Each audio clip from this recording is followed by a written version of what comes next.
সিদ্দিক আকবর দৌড়ায় গেছেন মসজিদে নববীতে, গিয়ে দেখেন নবীজি মেরাজের ঘটনা বর্ণনা করছেন। সুবহানাল্লাহ কোন সুবহানাল্লাহ বলে না?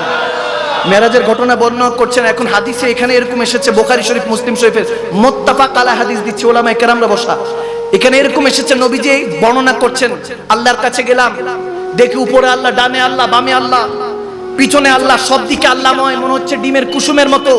আমি কুসুম আর পুরোটা আবৃত আল্লাহ হয়ে আছে। নবীজি যখন বলতেছেন আওয়াজনা কাবা কাউসাইনে যখন পৌঁছাইলাম এরকম হয়েছে ওরকম, আবু বকর সিদ্দিক উঠে বলতেছে সাদাকতা ইয়া রাসূলুল্লাহ, ইয়া রাসূলুল্লাহ যা বলছেন আপনি সত্য বলছেন। এমন এমন সময় হাদিসের এই জায়গায় এসেছে নবীজি এখনো ঘটনা শেষও করে নাই, এর আগেই আবু বকর সিদ্দিক বলছে সাদাকতা ইয়া রাসূলুল্লাহ।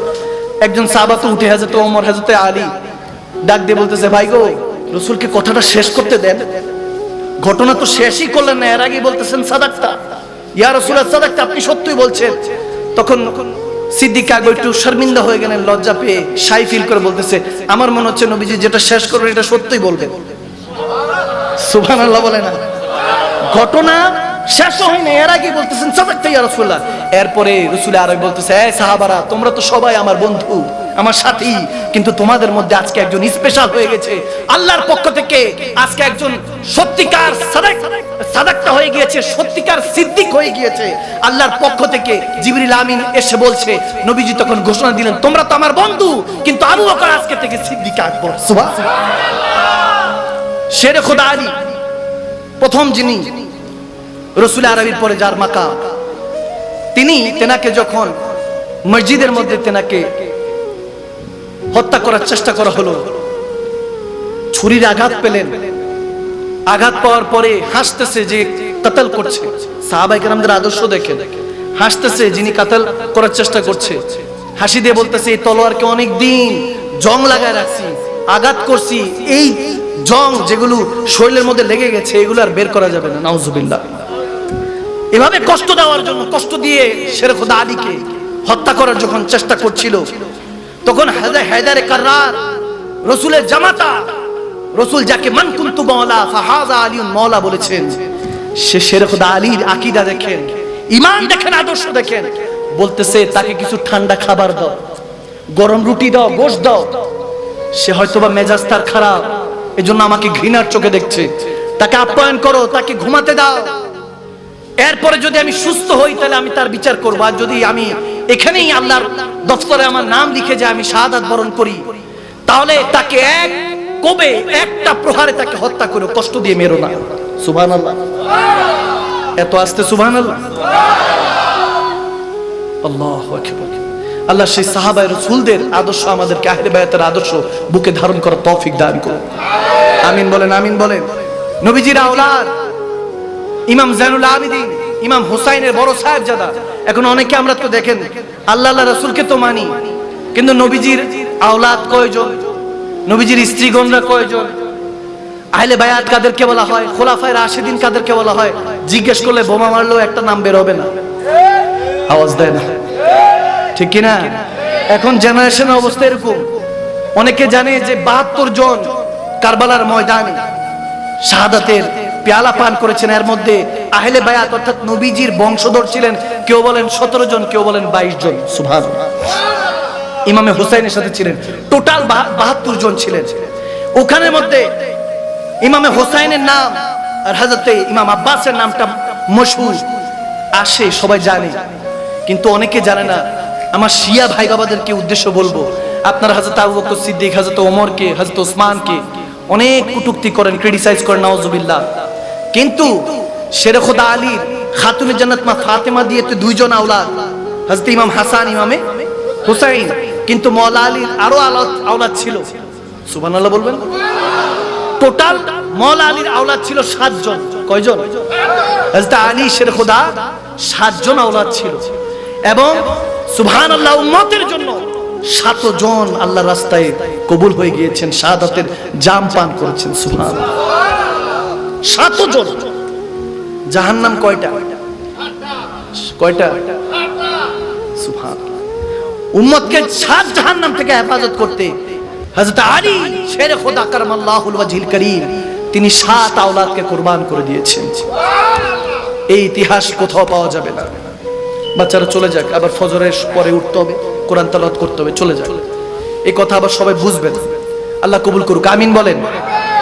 7 জন আওলাদ, নাম জানেন কেউ? নামও তো জানি না।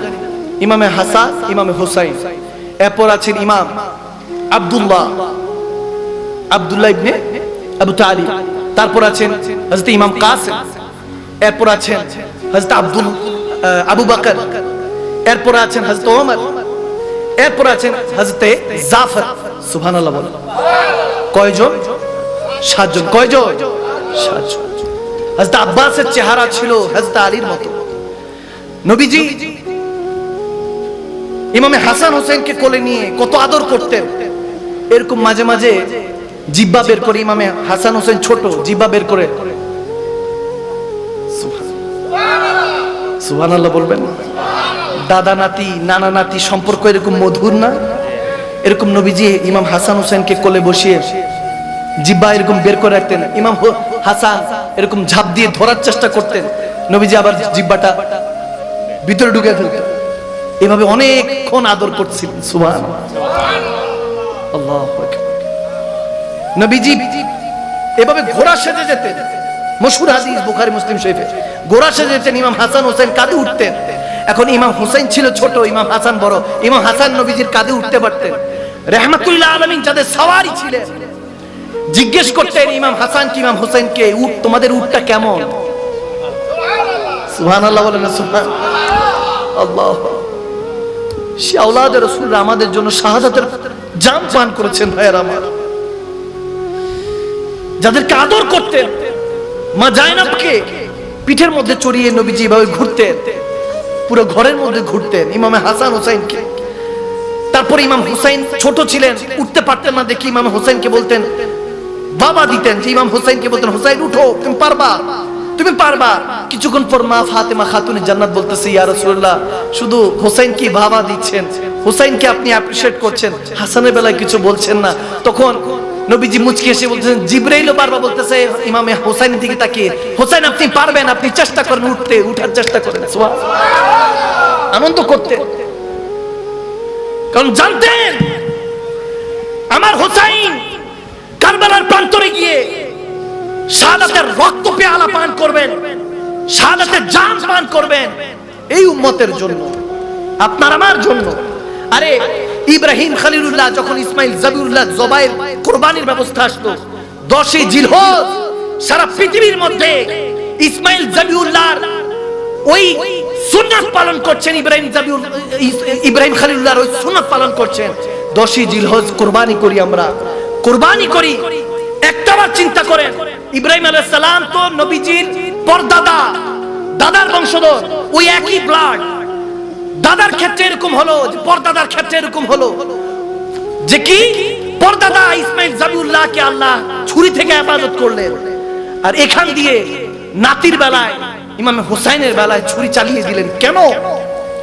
কারণ হলো ওই 10ই জিলহজের বিষয় বলে দিয়ে যাচ্ছি। মুসলমান মুহররমে অনেকে দেখতেছি উইশ করতেছে, মুহররমে মাস আসতেছে, শুভ নববর্ষ, আরবি হিজরি নববর্ষ দিচ্ছে। নাউজুবিল্লাহ, কিসের নববর্ষ?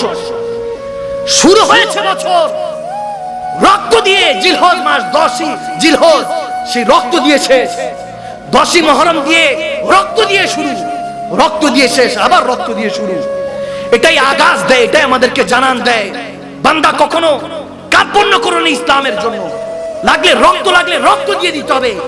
ওই ইব্রাহিম আলাইহিস সালামের ছুরি থেকে ইসমাইল জাবিউল্লাহকে এইজন্য হেফাজত করা হয়েছিল। রব্বে করিম দুম্বা পাঠিয়ে দিয়েছিলেন এজন্য জান্নাত থেকে, কারণ ইব্রাহিম খলিলুল্লাহর মাধ্যমে ইসমাইল জাবিউল্লাহর ভিতরে নূরে মুস্তাফা ছিল, আমার নবীর তাখলিক ছিল। নূরে মুস্তাফাকে যখন বাঁচাবার কথা ছিল, ইসমাইল জাবিউল্লাহকে বাঁচিয়ে দিলেন ছুরি থেকে। যখন মুহাম্মদী ইসলামকে বাঁচাবার কথা ছিল, ইমামে হুসাইনকে তলোয়ার নিচে রেখে দিলেন, রক্তের নিচে রেখে দিলেন, যাতে উম্মত বুঝতে পারে সেদিন মুস্তাফাকে বাঁচানোর জন্য ইসমাইল জাবিউল্লাহ বেঁচে গিয়েছে। এখানে মুস্তাফার দ্বীনকে বাঁচানোর জন্য ইমামে হুসাইন সপরিবারে কুরবান হয়ে গিয়েছেন। সুবহানাল্লাহ, কি বুঝেন? একই ঘটনা থেকে যদি বলি, ইসমাইল জাবিউল্লাহ পায়ের বাড়িতে যদি জমজম বের হয়, ছোট্ট ইসমাইল জাবিউল্লাহ পায়ের বাড়িতে যদি জমজম বের হয়, হাসান হুসাইনের কথা বললে আপনার গা জ্বলে? নাউজুবিল্লাহ।